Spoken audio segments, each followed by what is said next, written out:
Assalamualaikum warahmatullahi wabarakatuh. Kembali lagi di kisah hikmah Islami.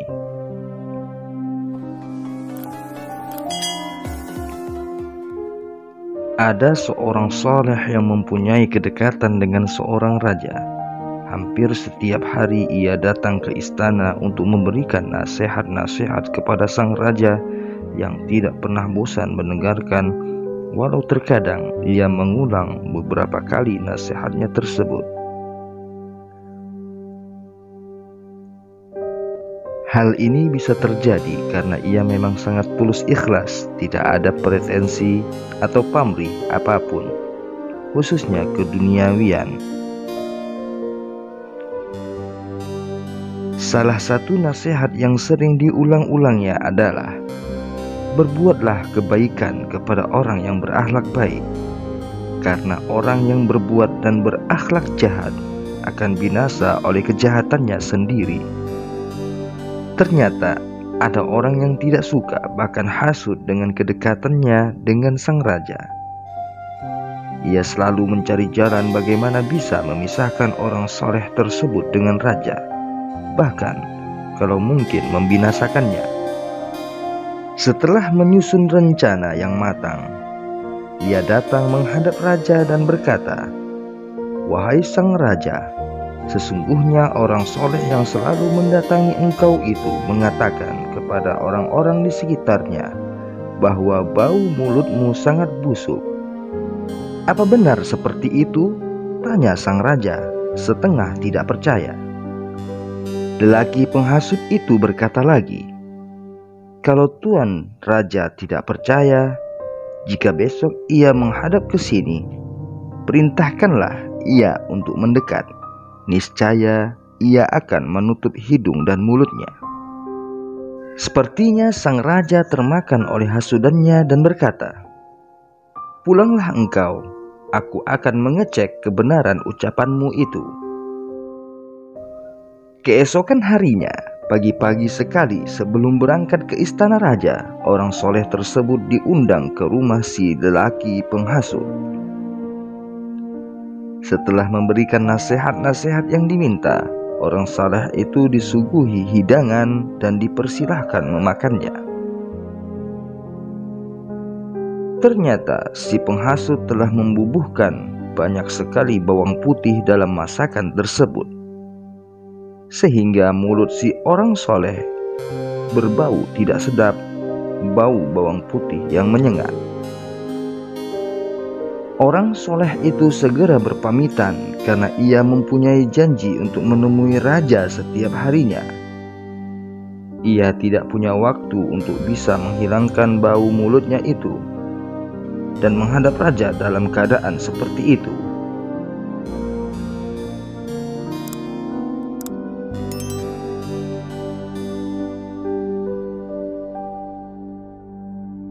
Ketika ia bersiap menyampaikan nasihat-nasihat, tidak seperti biasanya. Tiba-tiba sang raja memanggilnya mendekat untuk duduk berhadapan. Tetapi hal itu telah diperhitungkan dengan matang oleh sang penghasut. Karena takut bau mulutnya akan mengganggu sang raja, ia menutup mulutnya. Bahkan sambil memberikan nasihat, ia tetap menutup mulutnya dengan tangannya. Melihat sikap orang soleh tersebut, raja jadi membenarkan laporan dari lelaki penghasut. Sebelum pulang, sang raja menulis surat pada salah seorang pembesarnya, yang juga salah seorang algojonya. Raja berkata dalam surat itu, "Jika surat ini telah engkau terima, hendaklah engkau membunuh dan menguliti pembawa surat ini. Setelah itu, hendaknya engkau kirimkan lagi kepadaku kepala dan kulitnya sebagai bukti engkau telah melaksanakan tugas." Setelah diberi amplop tertutup dan disegel dengan cap kerajaan, surat itu diserahkan kepada orang soleh itu dan diperintahkan untuk membawanya kepada pembesarnya di suatu tempat. Orang soleh itu menerima surat itu tanpa curiga sama sekali dan segera berangkat menuju tempat yang diperintahkan. Lelaki penghasut yang masih terus mengikuti dan mengawasinya terkejut ketika melihat ia masih hidup, bahkan membawa surat dengan amplop khusus dari sang raja. Orang yang memperoleh amplop seperti itu biasanya memperoleh hadiah dan pemberian yang sangat berharga dari raja. Karena memang mempunyai sifat dan watak hasud, sifat iri dan tidak senang jika orang lain mendapat kenikmatan dan menginginkan hilangnya kenikmatan tersebut, ia menghampiri orang soleh itu dan berkata, "Apakah surat itu?"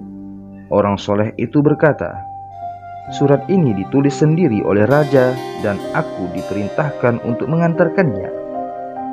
"Berikanlah kepadaku," kata si penghasut itu. Orang soleh itu mencoba bertahan bahwa itu adalah tugasnya, tetapi si penghasut memaksa sehingga ia menyerahkan surat itu kepadanya. Si penghasut segera berlalu menuju tempat tinggal pembesar yang ditunjukkan. Setelah menyerahkan surat tersebut, ia menunggu dengan gembira dan menebak-nebak hadiah apa yang akan diterimanya. Tetapi tanpa disangka-sangka, pembesar itu memerintahkan para prajuritnya untuk menangkap dan mengikatnya. Sambil berkata, "Dalam surat ini, raja memerintahkan untuk membunuh orang yang membawa surat ini, kemudian memenggal dan mengulitinya." Seketika pucat pasi wajah si penghasut itu. Ia berusaha berontak dan berkata, "Sesungguhnya surat itu bukan untukku. Izinkanlah aku untuk menghadap dan menyampaikan hal ini pada raja." Sang pembesar berkata, "Surat raja tidak bisa dibantah dan perintah raja harus segera dilaksanakan."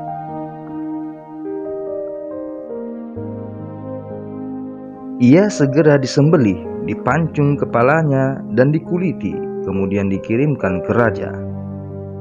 Ketika raja menerimanya, ia terkejut karena bukan kepala orang soleh itu. Ia memerintahkan prajurit untuk mendatangkan orang soleh itu ke hadapannya.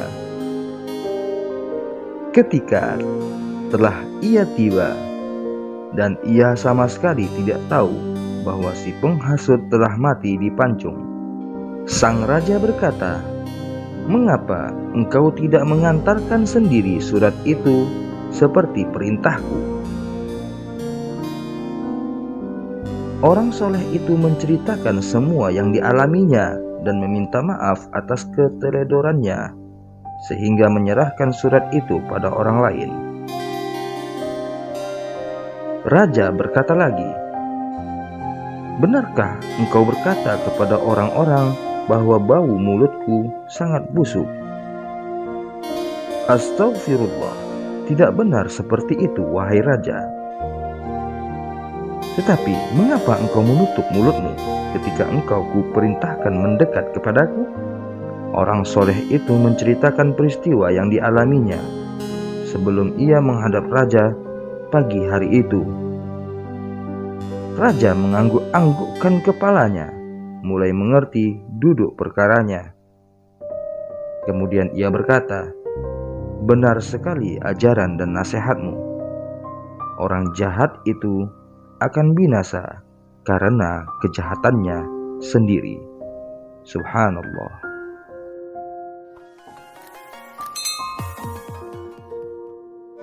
Semoga bermanfaat sahabat. Tabarakallah.